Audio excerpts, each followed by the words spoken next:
A lot of things have been done to enhance the visitor experience down here at the Gateway Arch. There's new biking and walking paths, and it won't be too long before the new landscape design is blooming in all its glory.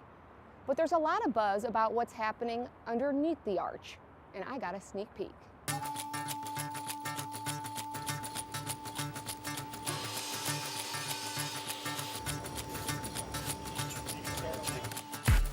Scheduled to open in July of this year, the museum at the Gateway Arch is taking on a new look.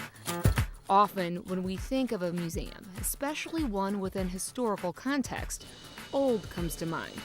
But these renovations are bringing westward expansion into the modern world.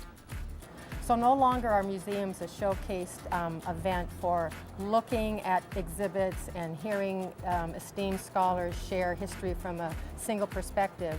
Now museums are saying, come and explore with us. We will share with you the different periods of history, the different perspectives of events. We want you to be actively engaged, evaluate all the historical narrative, ask your own questions, and figure out what you think happened in history and how it applies to your life, to our lives, So it's in allowing today's for society. self-interpretation even of history? Yes, exactly. Good phrase. Back in 2015, the taxidermy and talking mannequins were moved out. Fast forward to 2018, new museum space has been excavated, high-tech exhibits have been designed, and the facade of the riverfront's old rock house has been constructed using original stones. So I've been here since 1991. Bob Moore is the Gateway Arch historian.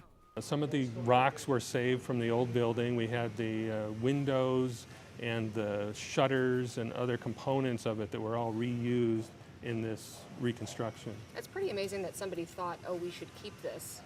Yeah, I wish they'd kept more. Right. We can't build the whole Now, don't be building. greedy. But, well, I have to be greedy. I'm a historian, so we want everything to be perfect. So.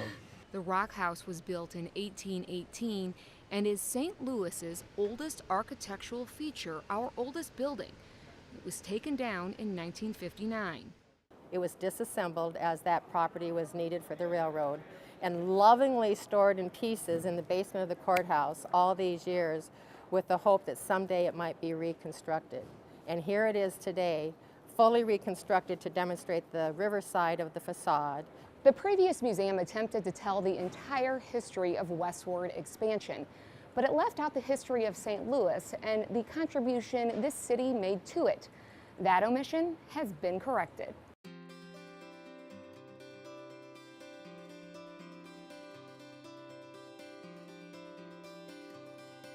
What we've tried to do with this exhibit is tell the story of American westward expansion from the perspective of this site where the arch sits today, because this was extremely important to westward expansion.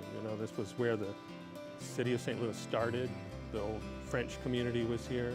Lewis and Clark lived here and administered the Louisiana Territory.